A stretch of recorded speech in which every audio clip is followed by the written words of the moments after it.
হয়তো আমরা থাকবো, না হলে আপনি থাকবেন। তা আপনি যাওয়ার সম্ভাবনাটা বেশি। জাতিকে মুক্তি দেন, না হলে জাতি আপনাকে মুক্তি দেবে। আশেপাশে যে সমস্ত মালগুলি একত্র করেছেন, এই মালগুলির থেকে মুক্তি দেন। জনগণের কথা শুনবেন, না হলে আমরা বাধ্য হব আপনাকে বাধ্য করার জন্য। আপনার মা নিজেই বলেছিল এই সংবিধান ছুঁড়ে ফেলান, কারণ এটা আওয়ামী লীগের একটা পঞ্জিকা। আমাদেরকেও শান্তিতে থাকতে দেন, জনগণকেও শান্তিতে থাকতে দেন। আমরা বারবার একই কথা বলছি, দ্রব্যমূল্যের কি অবস্থা।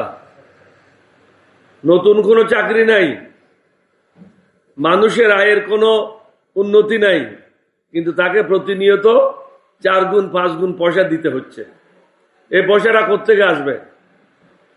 সমাজে ভারসাম্যহীনতা নষ্ট হয়ে যাচ্ছে। অনেকে বাধ্য হচ্ছে দুর্নীতি করার জন্য, কারণ সে সংসার চালাতে পারবে। দয়া করেন, জবাবদিহিতা নিশ্চিত করেন, তাহলে আপনার জন্য মঙ্গল হবে এবং আপনার পিতা মাতার প্রতিও আপনি সুবিচার করবেন। কারণ আপনার মা নিজেই বলেছিল এই সংবিধান ছুঁড়ে ফেলান, কারণ এটা আওয়ামী লীগের একটা পঞ্জিকা, এটা আওয়ামী লীগের একটা বই, জনগণের না। অনুধাবন করেন। আপনার 32 দফা, যেটা আপনি গুলশনে হোটেলে আপনি তো ছিলেন না, আপনার লোকেরাই 31 দফা, আমরা উপস্থিত ছিলাম এখানে মঞ্চে। আমরা অনেক আছি, বিএনপির সাথে বহুদিন একসাথে কাজ করেছি। আবার নতুনভাবে বলতে চাই না, জাতিকে মুক্তি দেন, না হলে জাতি আপনাকে মুক্তি দেবে। দুইটার মধ্যে একটাই হবে, তৃতীয় কোনো কিছু হবে না। হয়তো আমরা থাকবো, না হলে আপনি থাকবেন। তা আপনি যাওয়ার সম্ভাবনাটা বেশি, কারণ 70% সাথে আপনি পারবেন না। শুভস্য শীঘ্রম, যত তাড়াতাড়ি করেন আপনার জন্য মঙ্গল। আর আশেপাশে যে সমস্ত মালগুলি একত্র করেছেন, এই মালগুলির থেকে মুক্তি দেন।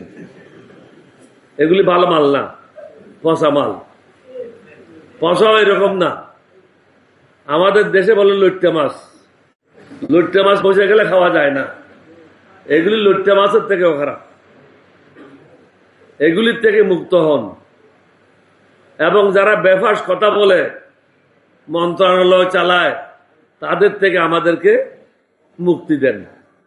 বিভিন্ন মাদ্রাসা স্কুলে কমিটি করতে হলে এখন বোর্ডের চেয়ারম্যানরা বলে এমপি রিকমেন্ডেশন নিয়ে আসেন। কি জন্য এমপি রিকমেন্ডেশন আনবে? এমপি তো কোনো এক্সিকিউটিভ পোস্ট না, এমপি তো কোনো সরকারি কর্মকর্তা না। এখানে ডিসি সাইন করবে, ইউএনও সাইন করবে, তারপরে চেয়ারম্যানের সাইন করবে। মেহরবানি করে এই বিষয়গুলি দেখেন, না হলে লেখাপড়াটাও অলরেডি নষ্ট হয়ে যাচ্ছে, এটা আরো নষ্ট হবে। কারণ এখান থেকেও চাঁদাবাজি নতুনভাবে শুরু হয়ে যাবে। সদাশয় সরকার, জনগণের কথা শুনবেন, না হলে আমরা বাধ্য হব আপনাকে বাধ্য করার জন্য।